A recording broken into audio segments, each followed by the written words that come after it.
Leg is doing better. I'm not, but the leg is Okay. Shall we do it this way? Mr. Ostrander, Let's make sure you are still alive. Barely.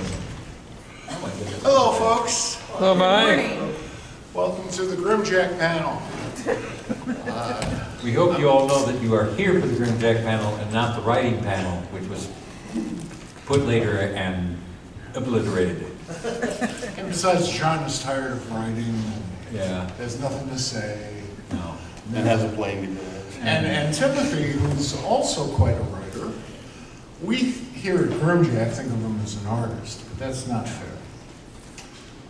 I appreciate all you folks figuring out that we're now, instead of, I think they had us originally scheduled for midnight on a Sunday. Wonderful time. The only problem was that by that point in time, John was going to be in the air. John would have been home and in bed. Probably in the air with a plane, but I'm not sure. So thank you for coming. That is John Ostrander, the writer and creator of Grimjack and many, many, many, many other things. A former actor and playwright, I hasten to add. To my near left, which I don't think is true. Yeah. I think I'm for, yeah. It's Timothy Truman, who was the artist, and may again be, who knows, and co-creator of Grimjack, and his work I can't even begin to tell you. And if you don't know them, why the hell are you sitting here? Come on, you guys know these people. So I bring So I bring you the Grimjack crowd. Thank you for coming once again. We started this thing up as sort of well, John and I have started a lot of projects. This one I think was just a nightmare fantasy that we decided to make money off of. Great character.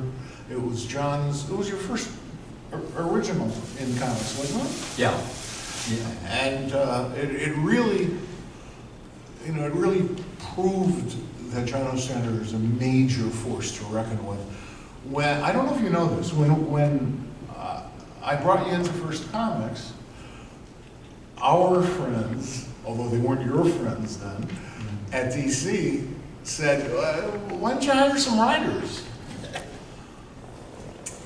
Well, we did. Holy crap! Look at this. Come on, Joe. Munden's Bar's own Joe Staten, also artist of Come on up. V-Man, and a swell human being. You're amazing. Or whatever animal you are, I forget now. Joe should be up here. Yeah, bring him up here. So Joe gave me my first comic book job, so just saying. it's all your fault. Timothy, at that time, was an artist at TSR doing the Dungeons and Dragons stuff, and I pretty much made it my life's mission that week to steal as many really good people from TSR as I could, starting with him. And he did this little Starslayer thing for us, Mike Grell's creation, and we started up Grimjack in the back of that book. And for some odd reason, Tim drew the front and the back of that book. We had to put an inker on Starslayer, and that was Hillary Barno, wasn't it? Was that Hillary? Yeah. And he was a newcomer in those days. So what we had at this new publishing house, where Joe was art director, I should point out, were a bunch of people that nobody ever heard of, on a character that nobody ever heard of, that went right through the roof. That's an achievement. That really is. It's like, who's this Ostrander guy? Who's this Truman guy? What the hell is Grimjack? Well, it's bloody fun. Emphasis on the word bloody. John, you want to say a few things about just day one? Sure. Grimjack originally, when I created it, was going to be a series of prose stories.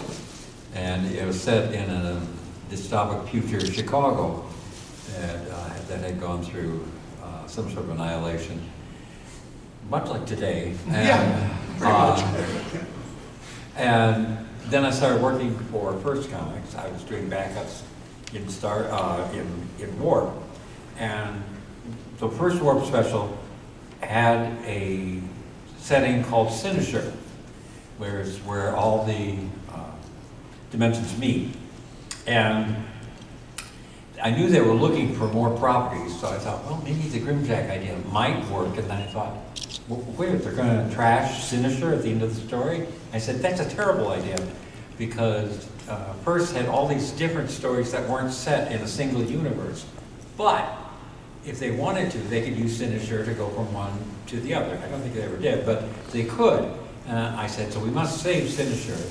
And I gave them the idea, gave a proposal, and as I recall at the time, I was told that the reaction was, well, we don't know. He's kind of grim, kind of gritty, and yes, that's where they coined the phrase.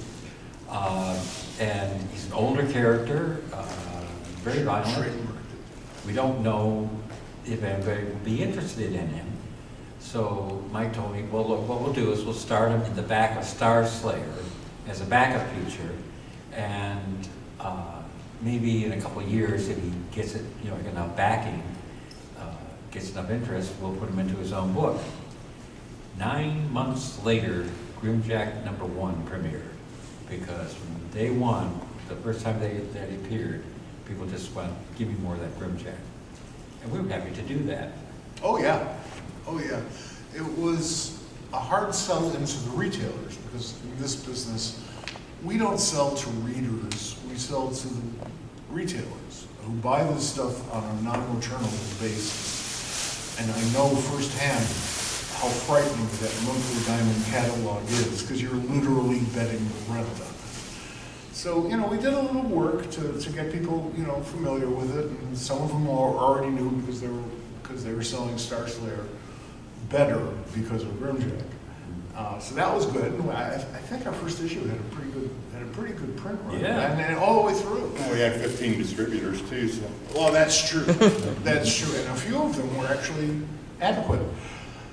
Tim, you got onto this how?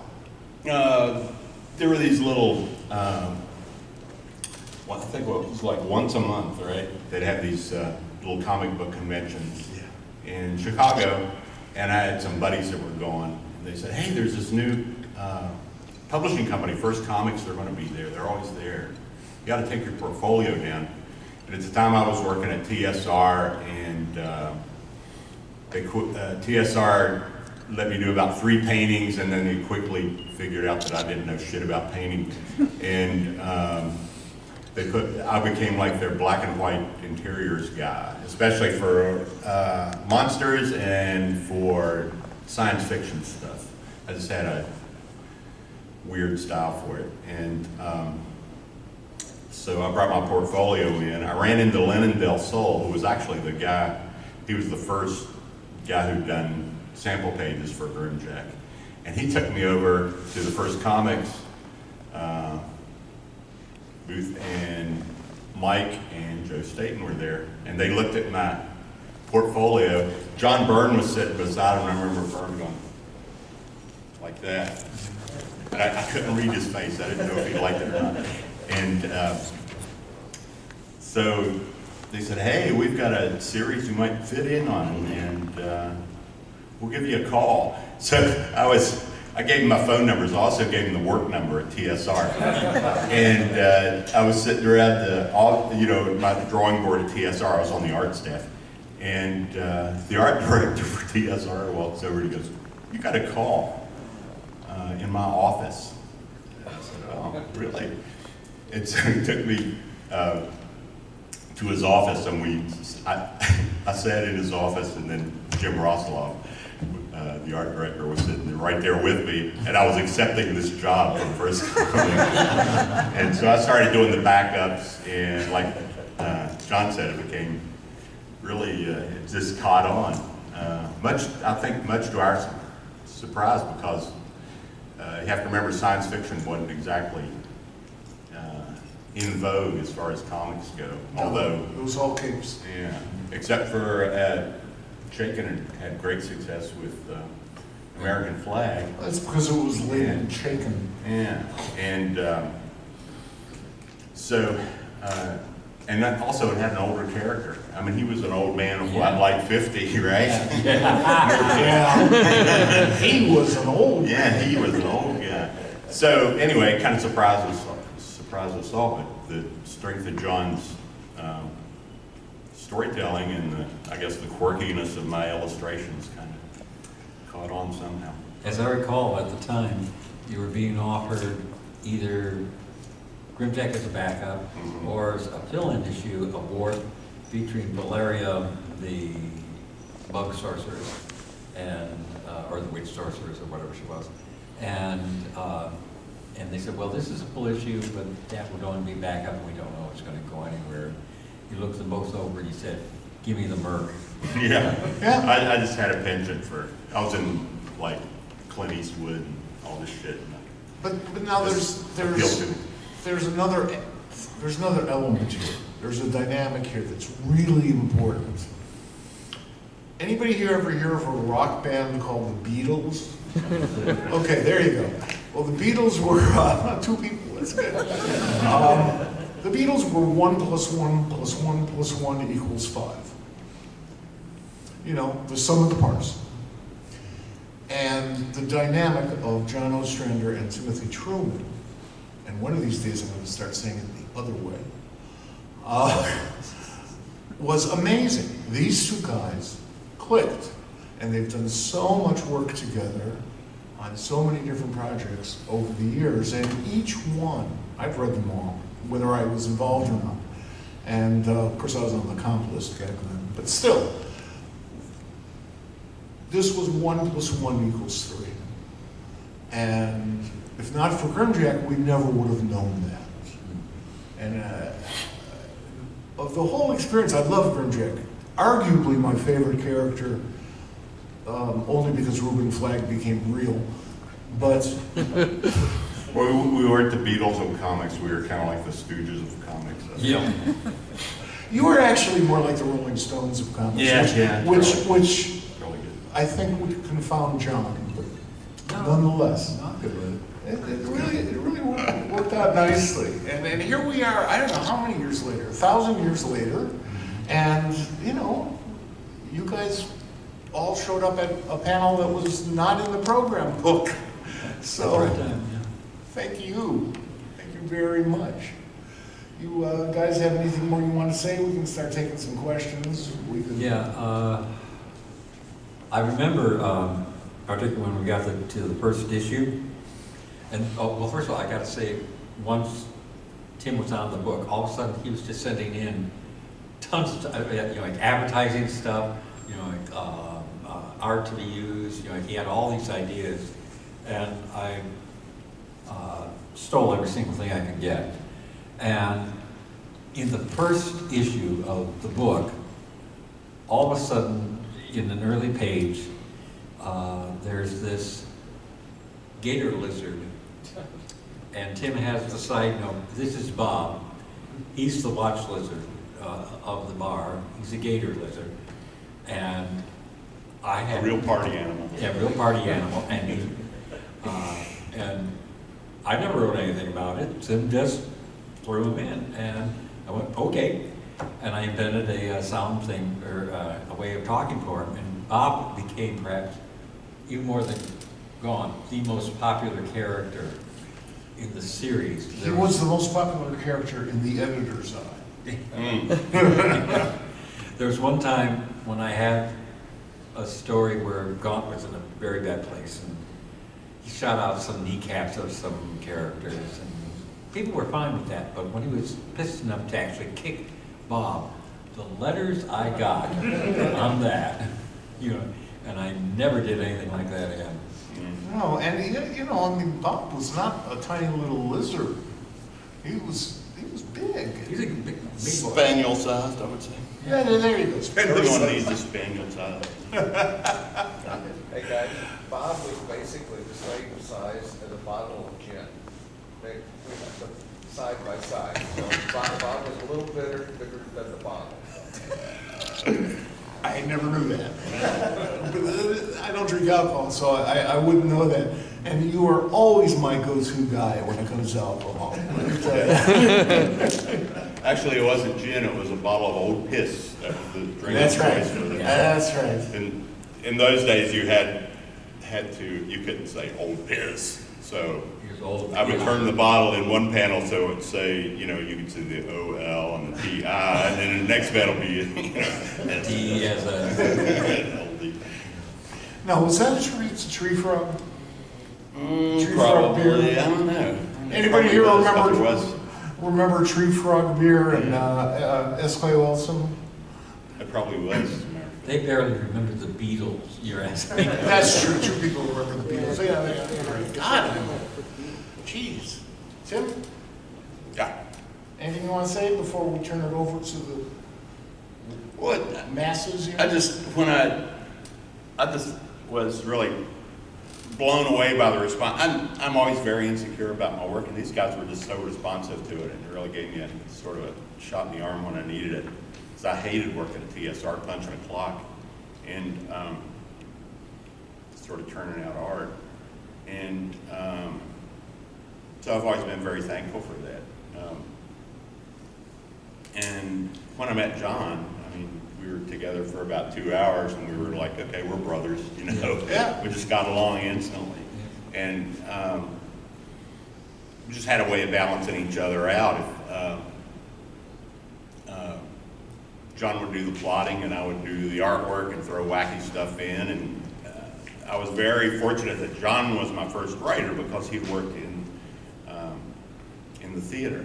And it's theater's a very, very collaborative medium. But John was used to working with other creators, other creative people, and he was just so receptive to ideas. I could have had far worse luck, The trick to comic book writing is thinking visually.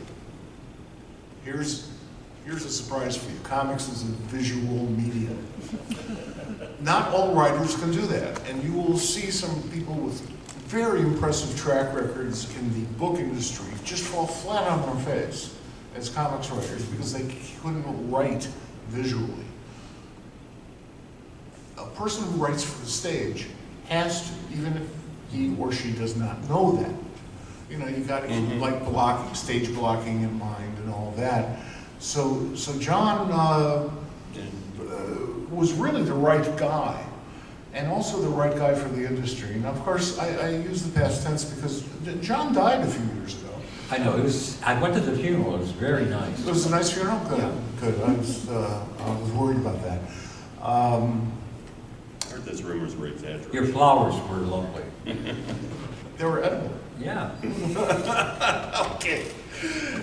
John John and I have been friends since 1971, I have to point out. And all that time, John is so laid back, I think I've only really pissed him off like 2 or 3 times, which in my circle, that's a record. John's script, I'm sorry. Go ahead. No. John's script, I'll have to say, John could give visual direction, but not enough visual direction to hamper you. And at the time, my buddies, Steve Bissett and John Totleben were doing Swamp Thing with Alan Moore. And when I would visit with them, I would see these scripts that Alan Moore was giving them, and they were crazy about them. But there'd be like 2 pages of typewritten script describing one panel. And I was like, guys, I don't know how you do it. This would be a freaking nightmare for me. It was just too directed. There wasn't enough liberty to kind of, if I was working on that, I wouldn't feel that there was enough liberty to sort of inject my own personality. But although John and Steve certainly did a great job. Yeah, they did. Well, I'll tell you, working with Alan is such a unique experience. Yeah. Because I was his first publisher in the United States. And yeah, those backups and American Flag that Alan Moore wrote, that was the first stuff he did for the States.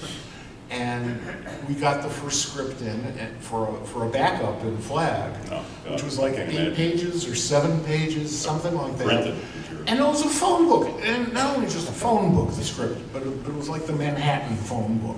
You folks know what phone books are?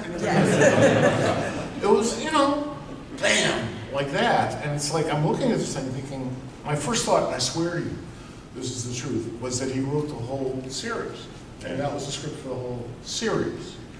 And Karen Berger actually, or your buddy, had actually warned me about this. He says, hope you have a lot of time. I said, oh, thanks. It's I worth remember- it. But it's John a wouldn't unique give experience. too much stuff. I mean, he'd write just enough description to sort of light the fire under the scene, and then. I would say what happened, but not how. You know, it's just enough so they knew what the action was, and I broke it down page and panel to make sure I wasn't overloading the page. Right. And for those of you, this is left over from the writing panel I was going to do, but you do one clear action per panel, and that's it. You know, like if you have, you tell the artist that so-and-so jumps on the building, goes into a roll, comes up, slices off 3 heads, the artist is justified in killing you. And I never did that. Yeah, that's Evidently. You can't put it into one panel. You can't jump, roll, slice off 3 heads in one panel. I remember I saw that, that American Flag script. I couldn't even read it all. I remember there was a library scene and he said what books were on the shelf in the background. And he started the script by saying what he had had for breakfast. Yeah. Yeah. Alan is unique and a hell of a good writer. And that's the bottom line for those of you who aspire to get a job in comics, because evidently you must be unemployable in any real industry. If you did a list of like the top 20 things to do wrong, Alan pretty much hit 20. And invented one or two. And right, and the fact is, he's a terrific writer, so you put up with that, and you put, you know, you sort of set aside an entire day to edit a script that's only going to fill 7 pages in a comic book. You set aside the whole day, and it was worth it. It was fun. You know, everybody has their own unique style, and every team has their own unique style, even when the 2 people or more in the team hate each other. And one of the best books that I had worked on, and I will not tell you the name, was one of those types of teams. They just hated each other. I couldn't put them in the same room together. Ask me later, I'll tell you. He knows. Anybody have any questions? Any great thoughts? Yes, sir. On the left, then to the right. You, looking around, wondering where the hell you are. Yeah, John, you made Grimjack. You also made the Green Lantern Jack D. Chance, right? Yeah. Yeah. I know he's like inspired by your character Grimjack. A lot of, but some readers have thought there's also some John Constantine in there. Any truth to that, inspiration-wise? Well, Jack D. Chance, basically the way I describe, well, the artist was Flint Henry, who was also an artist later on Grimjack. And I told Flint, he's Grimjack with a power ring. And so basically Flint took it from there and designed a really cool character. Not to be confused with Henry Flint, who's a 2000 AD artist. Yeah. That I never got around to ripping off from 2000 AD. Yeah. Yeah, that was fun. Sir, you. Yeah.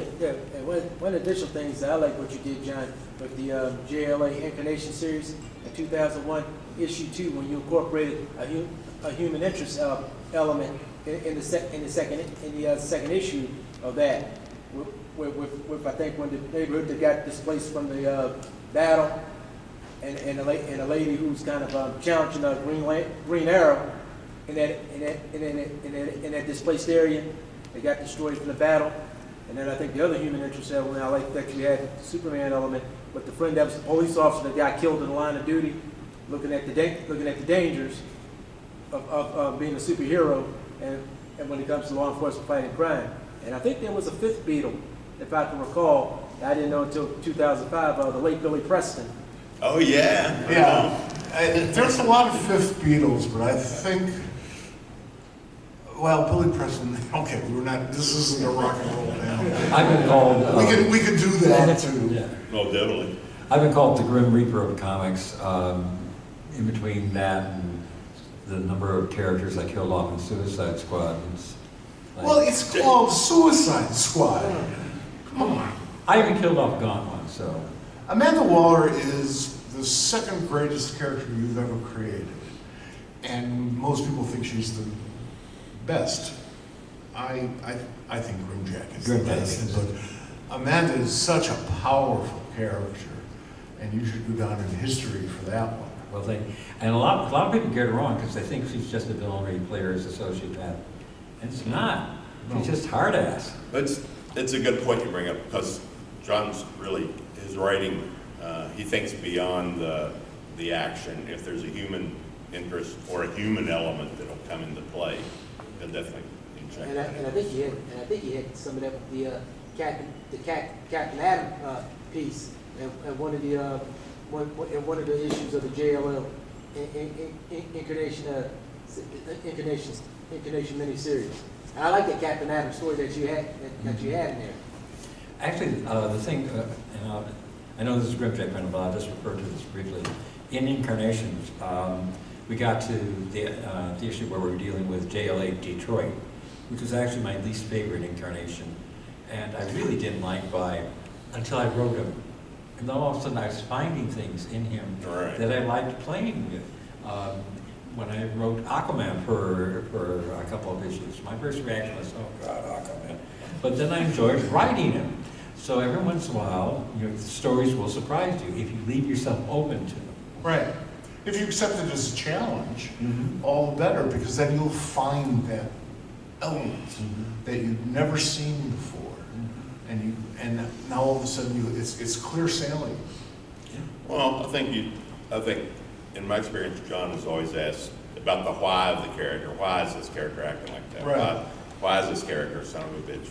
Yeah, and he's then a method finding the writer. angle that John's villains aren't pure villains. And Your heroes aren't pure heroes. You sort of find facets of them that are Nobody's interesting. 100% anything. God, Hitler loved dogs. That's one of the things that people say, well, at least he loved dogs, and some dogs loved him. Well, all right. Maybe that was Well, they better. Yeah, it's just one point for him, I guess. But you have to find those elements in order to make the character human, in order to make them relatable. Yeah. If I don't care about them, why should you? Right. Well, Tim's on the side. I'll get you in a heartbeat, but I'm more interested in me talking. Tim's, as a writer, Tim has been in that same position, because you walked into Conan with only about 52 billion pages worth of Conan comics behind you. How did you approach the character with that type of a starting point? Well, Conan was the most influential character, and Robert E. Howard was the most influential writer on me. So when I first took it over, I was such a fan that I never read the pastiches, that other writers would do,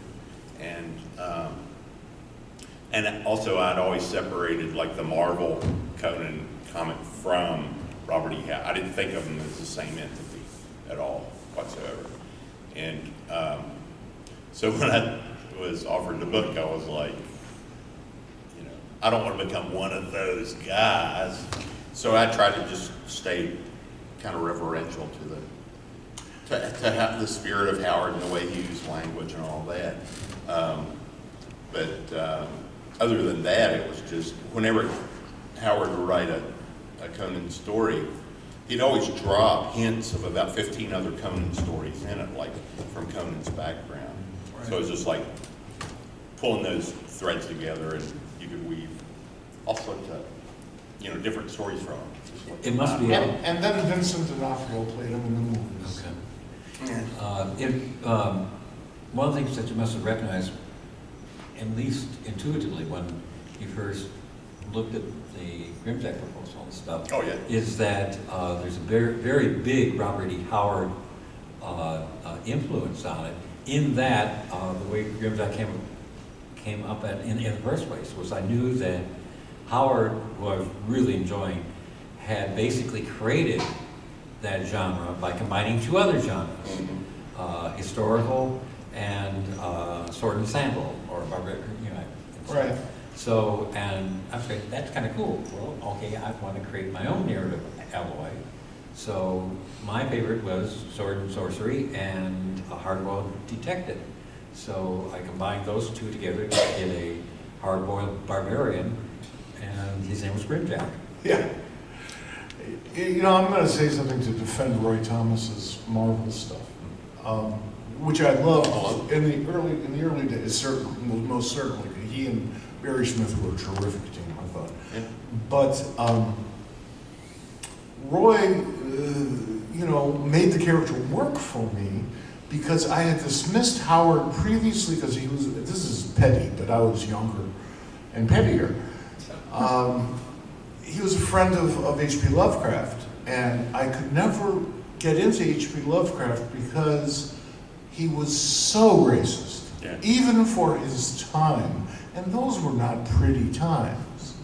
You know, I just couldn't finish a story of his, and I knew Howard was tired of them and stuff, but still the power of those Frazetta paintings. You know, ultimately I came around and I thought Roy did a decent job. Staten over here is the guy who made the definitive comment about Roy Thomas, but I'm not going to embarrass him by quoting it. And if Roy's here, I should separate you. Yes, sir. So, say something about the brief revival of Grimjack comic mix and how it was to come back to him at that time. Dun-dun-dun. It was great for me because I'm a big Grimjack fan and I needed something to edit. Okay, wait, what revival? Grimjack, you may have heard of him. Yeah, I did. He's That's on for my the comic chest. mix, the news stories we did. Oh, okay. At the comic mix. Okay. Kicked in, memory kicked in. We, at the time, the question was, were we going to go on to the next incarnation, or were we going to go back and tell Untold Tales of John Gaunt? And, well, since we had Tim, we were going back to John Gaunt. There's no question about that. There was no question. Yeah. And what we did was tell some of the tales that were in between others. I give you some of the background on some of the things, make them flesh out the character in the background. The idea, again, that we've always referred to things about Grimjack. I mean, when you and I talked originally about Grimjack, we had this whole thing about Grimjack that we knew, his days in the arena.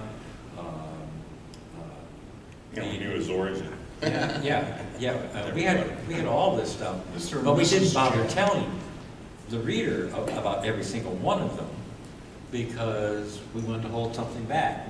If it wasn't pertinent to the story we were telling at that moment, we didn't tell you. But the readers instinctively, I think, knew that there was this whole story that could be told, and we just didn't do it at that point. So we went back and we told some of those stories. It's easy enough to do with Grimjack because it's Cynosure. You can get from point A to point B in a really interesting, circuitous step. They're not really continuity implants. Yeah. Because that's the way the turf was built, Cynosure was another character of the story. Yeah. Absolutely. And of course, Munden's Bar. Yeah. But we definitely took this don't tell the reader too much approach because, and I think it came from Robert E. Howard and also like The Man with No Name, all that element in there. Where some character just walks on the scene and you have to accept him as he is.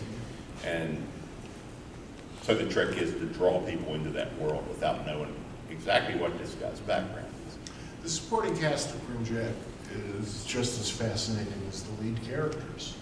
In some cases more so because they're the ones that got Grimjack into trouble. Sir? This is slightly non sequitur. I grew up and I gravitated to your run on Spectre because I discovered that in the 7th and 8th grade. And then later I went back and read your stuff on Firestorm. Because I always liked that character. I read that character, Firestorm, was extremely difficult to write because of the dynamic of the character. So just him and the Spectre both surrender control when they change. They don't have that same identity. And just as a writer, how did that work for you? What did you like? What didn't you like? And how did you manage writing characters who they're not the same character? They have this godly, almost too much power, or they surrender control and all those challenges. That's a big question. Sorry. Okay, I'll try to be brief on this. With Spectre, Tom Mandrake and I, another good buddy of both of us, knew exactly what we wanted to do with character. And there were some people at DC who said, no, you can't write an ongoing Spectre series. The character's too powerful. You either got to reduce his powers, or you're going to repeat yourself after about 6 issues. And we said, no, give us the character. We know what we're doing. And we did. First of all, you don't reduce the powers, because from those powers come the visuals that are the iconography of the Spectre. So you have to have those. What we did was we focused on Jim Corrigan, and was the big switch on that. One of the things that I realized was Corrigan, at the time when he became the Spectre, was that he was a hard-boiled police detective back in the 30s. And where did I go for my research on that? This man would know, Dick Tracy. Dick Tracy was a son of a bitch in his early days. So I modeled Corrigan largely on Dick Tracy. So with that was my basic approach on that. With Firestorm, it was my first ongoing series at DC. Again, Mike drew me in to do Legends, and they let me do 2 fill-in issues of Firestorm because Jerry Conway didn't want to get caught up in the crossover. And they figured, well, okay, John knows what's going on, let him try it out. It turned out to be an audition. Denny O'Neil came in as the editor, and they said, well, if you can convince Denny, so I had this lunch, and Mike gave me the key thing to getting Denny on board was, Denny was a vegan, and if I could find him a good vegan restaurant in Chicago, because we were at the Chicago Con, I was probably in. That's what I did. And I was all nervous because, Denny O'Neil, what doesn't he know about comics? What am I going to tell him that he's never thought of and rejected 10 times over? So we go in, and I'm telling him sort of my ideas, and then he's eating, feeling very good about the food, and going, yeah, okay, good, that sounds good to me. That's the best answer. Yeah, really. Just make it on time, okay. Yeah. I forgot about that story. Yeah. Actually, Denny and I shared an office in those days at DC. It was a large office and had a couch. So a lot of strange people would come in and just collapse on that couch. But that's also where we plotted the question. And so that office is dear to me, even though it is now owned by President Trump's son-in-law, who has lost billions on that building. 666 Fifth Avenue. And next time that Jared makes it in the newspapers, and I know they're kind of busy with some of this other stuff right now, you'll see that he lost tens of millions of dollars on what was DC Comics and about 34's worth of other stuff. Is that me? Yeah, man. But you do have the same. Very important. Probably Internal Revenue.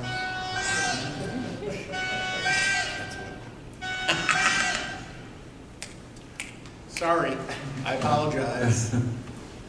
Technocracy. Also, it had yellow dot paper, wallpaper. Yeah. Like the Ben-Day dots. And one day, Denny and I got just pissed off at some bureaucratic bullshit. His tolerance for that was almost as low as mine. So we got our little yellow markers and started filling in the white spots. And so when he got down the corridor to our office, because it was a corner office, so it was like you had to make this sharp left turn. All of a sudden, the wallpaper changed. Other questions? Great thoughts. Yes, sir. So, I came to Grimjack after Ted started working on Conan, and only ever done it through the reprint collection. Were Right. you guys happy with those collections, or how they did those? I'm sorry, say again? Were you happy with the way IDW did all those recollections? We packaged them for IDW, Oh, okay. so the faults are ours. We didn't have the artwork to deal with in most cases, and in some cases we didn't even have the film. So for what we had, I think those reprints came across pretty good. And now that all these omnibuses and stuff are out there, I'm glad that we're out there, because now you can go to your friendly neighborhood comic book store, and with some luck they might have them all, or at least a couple of them. So it's accessible to a whole new audience, and I'm very happy with that. Plus, there's some sort of digital future for us all. We're all going to be digitized soon. Does that, I don't know if I answered, okay. It's always weird for me to see the reprints, because I hate my old work so much. Oh, yeah. That's Whenever, because, I will like fight reprints in a lot of cases. But I was penciling and inking 5 pages a day when I was doing a lot of those Grimjack stories, because I was also doing penciling and inking Starslayer at the same time. And it got me on this, like, speed jag that I couldn't, I'm not talking about the drug, I'm talking about like this, Well, the drug might have helped you. personal work method. And I just couldn't break out of it here for years and years and years and years. And One of my favorite stories about Tim was, and not Grimjack, but Starslayer. And at this point, he was just penciling it, and Hillary Barber was inking. And I was waiting for this. And I was sent up to Lake Geneva, where he lived, with the instructions, find a way to keep him on the book. And I said, what? even though we owe him money, Yeah. Even though he desperately wants to leave. like thousands of dollars. Yeah, so I said, all right, so I go up there, and I'm seated with Tim, and I'm saying, so, where do you want to go with this next? What do you see happening? And he scratches his chin, and goes, I see the golden Moby, the whale that swam the time stream. And I said, sure, okay, we'll do that. Whatever. So, and I decided I would make it a 2-parter, just to make sure we kept it a little longer. The golden Moby. That was one of the great characters of all time. Oh, God. Big golden space whale. I didn't think it was something you couldn't handle. Well, That was about the time when I thought that maybe Tim needs supervision. or medication. And, Or maybe Tim's yanking our chain. but here's the thing. Here's the real turnaround. This has to be quits after the first issue. So I'm stuck with trying to do the other half of the story with the Golden Moby and no Tim. Yeah, but you did a really good job. Yeah. That's exactly how I would have handled the golden moon.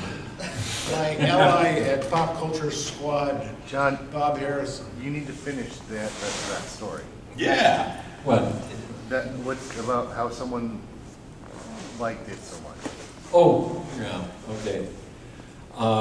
The other half of the story was at a panel, not unlike this one, and we were all sitting around, and I was up there, I forget who was there with me, but the question was put to us, what is your least favorite book that you've ever done?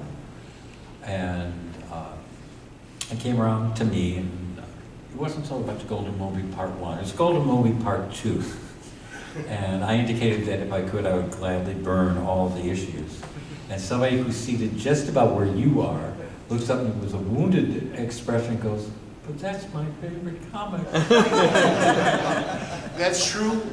And No matter, in all media, your least favorite, the one that you wish never happened is somebody's absolute favorite. Mm-hmm. That's why I never answered that question. It also applies to creators because that's why I still have a job. Jeez. That was supposed to be funnier than it was. But It's amazing that they pay us children to do this stuff. Other questions? Other great thoughts? Sir? Is there any future to Grimjack? I always say that I haven't written my last Grimjack story, and I do have an idea for one that I've been working on for the past year. If I can just solve one or two plot points that keep on When these two guys want to do it, it will be done. I think And it will be published.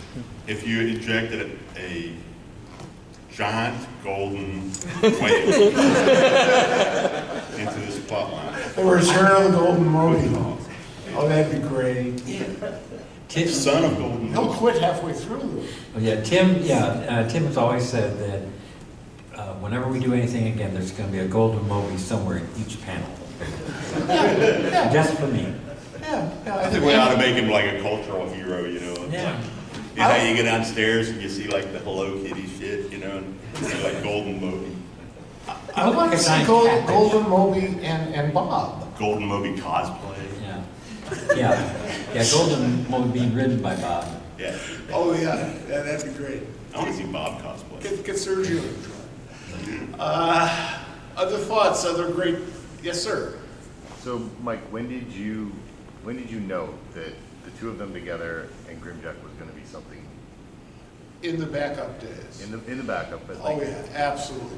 When magic happens, and you know, I know I'm putting this on a way high pedestal, but I think it deserves it. When magic happens, you see it right away, or you don't see it. That's magic. I don't know if it was the very first one. I love the character already. I love the character before Tim got involved. So, you know, I was halfway there already, but these two guys just clicked, and it was just beautiful. So it was, I don't know, second, third one? What about you, Joe? You were ADing that. Well, I knew it was gonna be a hit forever when they sawed the head off the baby vampire in the bathtub. There you go. That's Joe's kind of story. Grimjack was considered like incredibly violent. Ugh, you know. For the day, yeah. Chris sawing the head off a baby. Do you know what it reminded me of? A little bit? The first season of Wild Wild West, the black and white season. Because, and then that got a lot of heat for being violent, and so they made it less violent and the show got boring. But so I learned that lesson. But there's this raw energy, you know, to that TV show, and it was very violent for CBS at the time. It wasn't exactly Star Trek, and that didn't work either for them. So. I'd read so much Spain Rodriguez it couldn't have turned out. Oh yeah. Yeah. Jeez. How many of you folks are familiar with Spain Rodriguez? One. Yeah. At least Two. He's a great underground artist. Oh my Amazing. God. Just think on Trash Man. Just look for it. Yeah. If you're into see Maoist Grimjack comics, all over that's your go-to guy. Yeah. You know. I knew Tim was going to, I knew exactly how Tim was going to be when I saw the John God Grimjack character sketch that he did, and he thought out this whole thing. You know, it was an asymmetrical costume look that you want.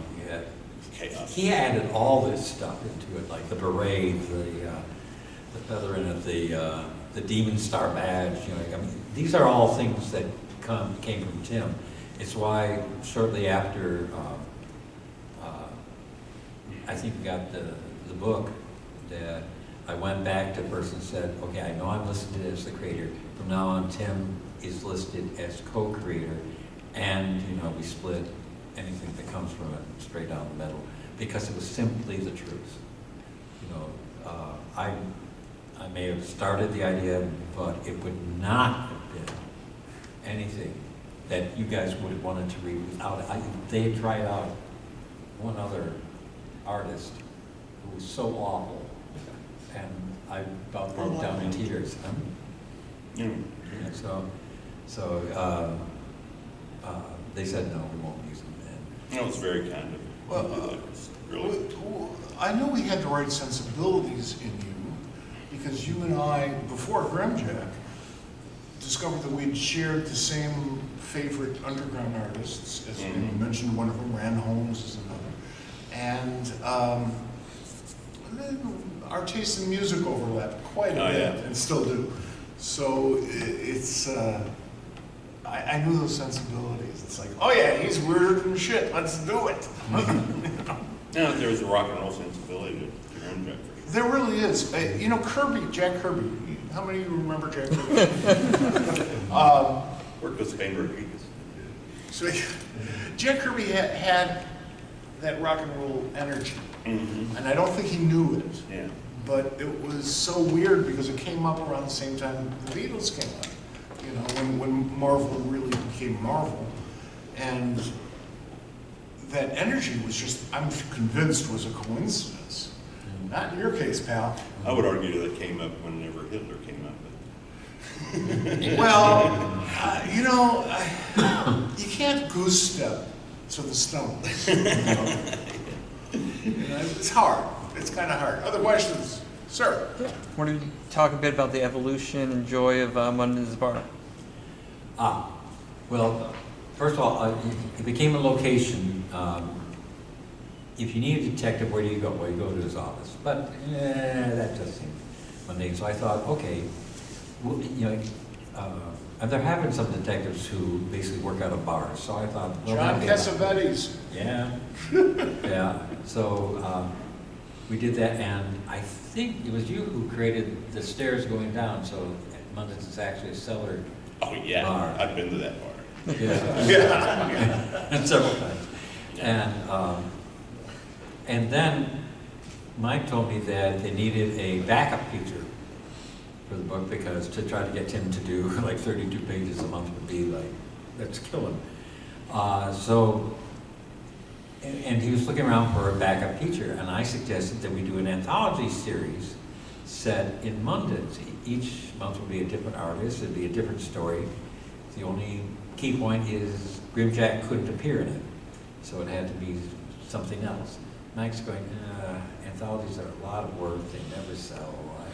You know, he wasn't real keen on it until I said, well, I'm buddies with Del Close, and he loves science fiction, and I think we could get him to write this. And Mike said, sold. Del Close was, if you don't know his name, he's one of the biggest influences in comedy in the last 40 years. He taught and directed at Second City. Every big name that you know coming out of Second City has his imprint, or those who have directed or who have been taught by those people.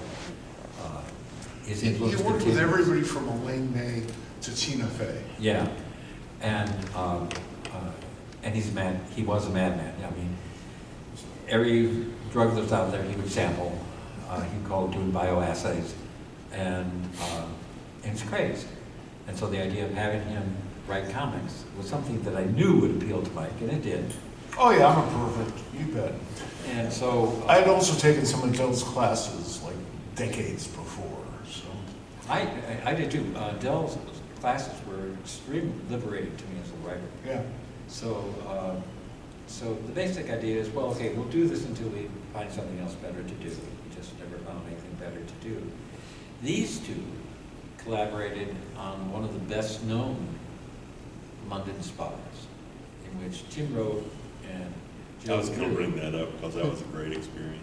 Was the backstory of Bob the Watch Lizard, and it's just, it is, I think, kind of quintessential London bar story. It was great working with Joe too, because after like a year or so of going to conventions with Joe was a big influence on me when I was with his Charlton work. I was very excited about meeting Joe and getting to know him. But we'd sit at these conventions, and I described it to Joe's wife Hillary. I said it was like sitting there, and you're sitting beside someone who has like an opaque projector in their head. And when Joe would do convention sketches, he's starts on one end and goes to the other. And I was like, how the hell does he do that? Because drawing's really hard for me. And Joe would just had this natural flow. But yeah, Joe did the origin of Bob the Watch Lizard. That was the second colored comic story I ever wrote. And Munden's Bar was, and hopefully again will be, was great fun, because you could do anything with anybody, you know? I mean, I commissioned a story from Brian Ballin. It took about, I don't know, 10 years for him to finish it. And maybe we're still waiting for the last page, I don't know, but it was worth Some it. great people. John Holland did one of his first little And Skip adventures. Williamson did his last comic book story for us on Munden's Barn. And that was just beautiful. With I think it was Brian our only Ballin. like 10-pager. With Brian Ballin, Mike told me, you know, okay, this particular story is going to Brian Ballin. We will print it when we get it. And so there was no particular deadline. I met Brian finally a couple of years later at a convention. We talked about it a bit. I said, if you're ever selling any of those pages, please let me know, because I would love to have one. He says, no, I'm not selling any of those pages. that's great. He's keeping it. So. I love Brian, and if we had time, and this panel's almost over, I'd tell you the story about how I once commandeered Hillary Staten's car and almost frightened Brian and his wife out of their wits, because we had 20 minutes to make it from Chicago's Chinatown to Midway Field for them to get on the plane to change planes in New York to get back to England. So if they missed that plane, the whole thing was totally screwed up. Do you remember that? Yeah. And it was a shame too, because the food was really good, but we had to leave. And Brian said he hadn't eaten for about 3-4 days after he got back home. He just took him that long for his stomach to settle. And we actually drove down the tarmac and parked. This is obviously way before 9/11, where we would have been shot properly. But we drove down the tarmac to his plane, and I pointed out, that's the door, go through that door, and then just go up the jetway. And he did, because I don't think he had much of a choice, because he was not thinking of anything other than, am I still alive? So that's the short version of the story. I think we have time for one more question, if we have one more question. One more person? Every single question we got was from a person with a Y chromosome. Any of you folks who don't have a Y chromosome have a question? I have a thought about those brand of people. One of the things that really amazed me about Grimjack was how many women fans we had. Not just readers, but fans, dedicated fans. And I think at one convention I sat and I talked to people and I said, why? I mean, I'm happy that you're here, but... It's because they all met Kim. Well, yeah, they love her, but this is a big ugly guy with guns, and he's violent, you know, and that didn't seem to me to be something that women would particularly be interested in. And what I was told was, it's because the characters change, they develop. Right. They have real relationships, and that's what they were reading for. Yeah. Was that, and I went, okay, lock that away, and make sure you keep on using that in anything you write. Yeah, that was a real educational experience. Yeah. Because you passed that on to me. I don't think I was at that convention. I don't recall. Yeah. Life is one long convention. It's run 51 years for me. Mm-hmm. And it was one of the most significant things I think ever brought to our attention. Yeah. Speaking for myself, that's certainly the case. It was interesting. Yep. The original grim and gritty character, you know. Well, I don't want to say we didn't have a lot of women readers back in those days, but we didn't have a lot of women readers back in those days. And they were always focused on like the Legion of Superheroes and on X-Men and on the Star Trek books. That's where we saw our female readership. Yeah, one of the Most cool- people didn't care. I thought, can't we just double our sales by appealing to everybody? So. One of the coolest thing about going to conventions now is seeing the women attendees. How it's like amazing, and also women creators, writers, artists. I mean, it's a pretty cool thing. There have always been a few women from the dawn of the industry, from the very beginning. Ramona Friend. And well before Ramona, who's blissfully still with us. But if not for Trina Robbins, we wouldn't know about many, if not most, of those women. Yeah. So even though Trina's not here, she's a good 3,000 miles away from here. Thank you, Trina. John Ostrander. Timothy Truman. I'm Mike Gold. Thank you all very much.